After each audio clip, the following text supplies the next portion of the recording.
Douglas, what are you doing? Come on, Douglas, what are you doing? Welcome back to the Maine Central, and this video is going to cover Rigby Yard, a little bit about its operations, and a track plan I developed for somebody to at least simulate a portion of Rigby Yard itself. You can see here, this is the west end of the yard, the arrows pointing railroad east. This is the Boston and Maine side, where they would, from here down to Boston, and it also had a Y, and this Y is going down to the lower right there. That actually forms a full Y, and that goes to South Portland, where they had another yard, and the Portland Public Development Commission, which had a huge amount of industries down in South Portland. This image shows the middle of the yard, and you have the main classification tracks for both the Maine Central and the B&M. I actually don't know for sure, but it just seems like me from watching this over the years when I was in high school that most of the classification for Maine Central trackage happened on that west side of the yard, and the B&M tracks and trains came in on the east side of the yard, which is the lower part of the picture. In this aerial view here, you can see the west yard and the west yard office. This is also where the Maine Central cabooses were maintained, upgraded, restocked. On the east side of the yard, you can also see an area where there's clean out tracks there at the very far left edge of the screen, and at the bottom you can see the car repair shops. As I show photos here going through this, I'm going to put an arrow on the track map here and a direction of where the photo was taken from to give you some orientation. This photo I took, and it's a picture of a caboose sitting in front of the west yard office on that track. It kind of went out of, or west of the yard office and kind of went off in the weeds, and you'd often see 5 or 6 cabooses sitting here. This next photo is taken from the same general area of the west yard office, although this is on the other side of those tracks, and it's actually looking eastwards towards the Route 1 bridge, and what you see here is a Boston Maine train getting ready to depart from the yard on one of the arrival departure tracks.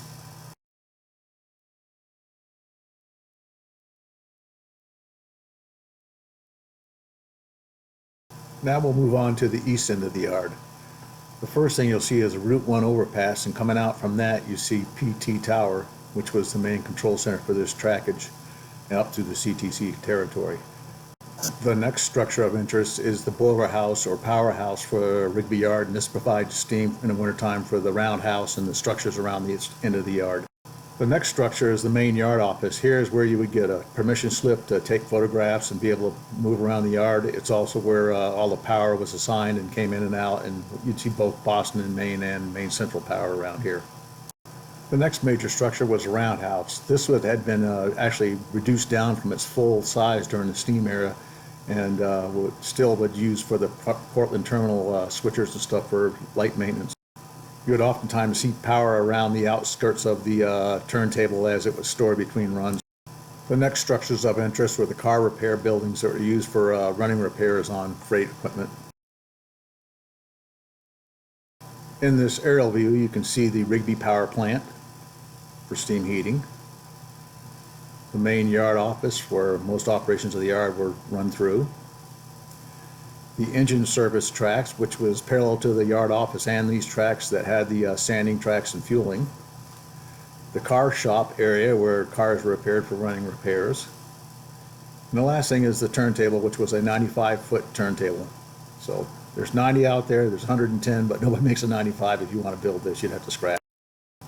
We'll now go through a photo tour of this edge of the yard. Most of them are myself. If not, they're annotated to who is it. So this first photo is taken in the middle of winter, actually on Christmas Day in 1976, and you're looking across the engine service tracks at 2 switchers, a Portland terminal and a Maine Central switcher.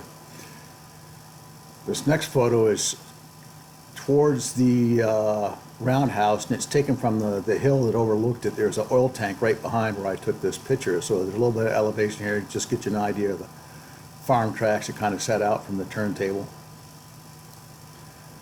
The next picture here is going to be looking at the tracks from the other side of the engine service facility. And here you can see a GP38 on a track next to the roundhouse, and that into the roundhouse. And right in front of you is the actual service tracks.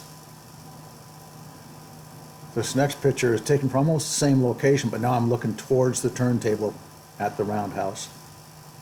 And here a PT switcher is pulling another PT switcher out, so are their assignments for the next shift. This next photograph is head-on to a GP38 that's on the last set of tracks coming out of the turntable here. There's quite a few pieces of equipment sitting around on the farm tracks on this day. Late in the evening, obviously. This next one is across the engine service facility, and what we have right here is another GP38, and behind it you have all the diesel fuel tank cars that were used to keep all the engines full of diesel fuel. Right in front you have an MU hose stand and another hose stand. This next view is looking toward the right from where I was just standing at. Now you're going to see the actual sanding tower and the sand servicing facility. It's kind of a neat structure. I think I'll probably scratch building that for the person if he decides to go all the way with this design that I gave him. I've always wanted to. The next picture is from the opposite direction of the, or the other side of the yard office. Now you're looking towards the other side of that sanding track, and this is a group of Boston and Maine Jeeps that are getting ready to head out on a Boston and Maine freight. This next picture is taken, and again it shows the diesel fuel tracks and racks and tank cars that are used to refuel the engines in the facility. This is also going to be a future project for me. I've got two Tyco tank cars that have the proper look to them that I'll convert into these diesel fuel tank cars. This next photo is kind of about a missed opportunity. I was in high school, I didn't have a whole lot of money, so I had a limited amount of money for film and developing, and back then it was very expensive, at least at my minimum wage, which I think is about $1.55 an hour.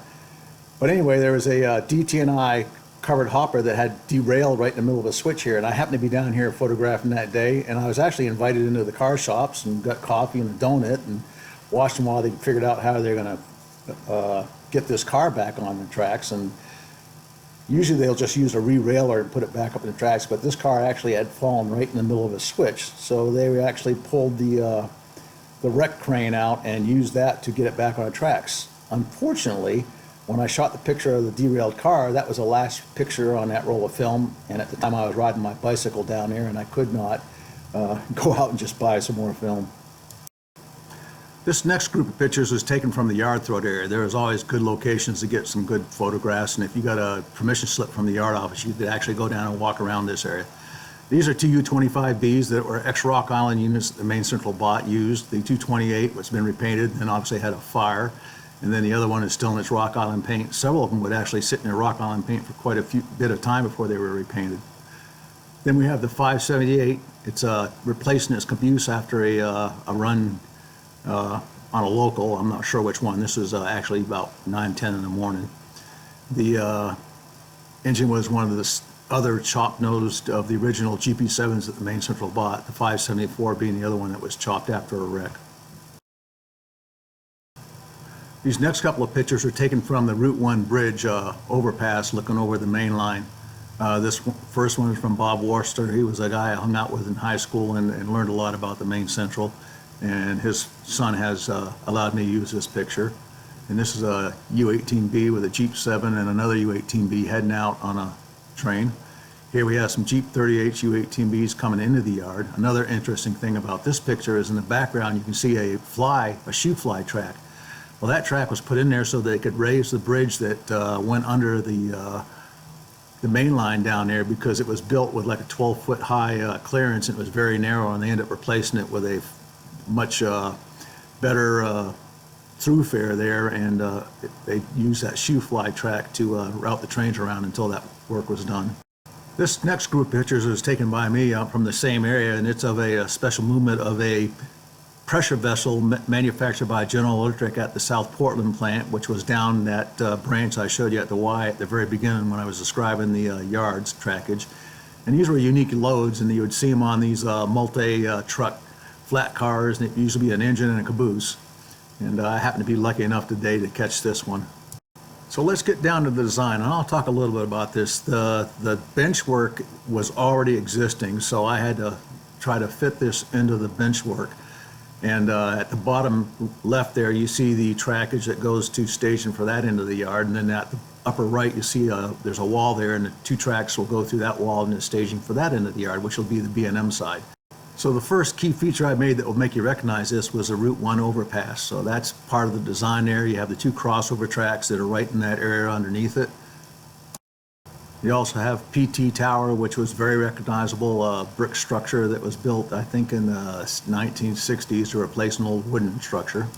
The next structure I have in here is the PT powerhouse or boiler house, where they supplied steam for the roundhouse and the other buildings in the yard.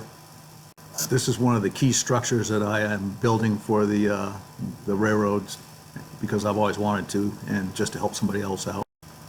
The next area of interest is the roundhouse, the yard office, and the engine service area with the sanding towers. This required a little bit of compression, but I think it'll come out looking effective once you get all the scenery into it. I also added the car repair and the clean out track as stub sidings, which is part of the engine service area. It's kind of difficult to reach in this area, so I didn't want to put a whole lot of trackage there that was more than 3 feet from the edge of the layout from any side. And then you also have the B&M classification tracks, which unfortunately are stub-ended, but at least they're there. It was also requested that the west yard office be part of the design. So here I have the west yard office with the caboose tracks that are fitted in as close or as far away as I could, but still be relatively easy to get to. The rest of the trackage is classification tracks that would be used to put trains that would be coming on off the arrival departure tracks. The last feature I added was this plate steel yard. It was just off exactly almost in the location that I have in the layout here. This was kind of a stubbed area of the benchwork, but I thought this would be a nice industry to have on the layout if you want to do a little bit of switching. This was actually a pretty enjoyable design experience. I mean, I have all the prints and the blueprints for these yards and most of the Maine Central trackage, and I actually considered doing this myself.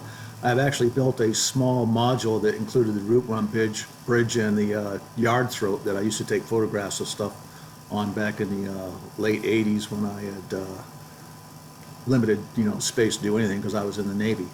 But I hope Bob likes this. He can use this and have a nice little representation of Rigby, although he can't get the full yard. I think it would still be a lot of fun to operate.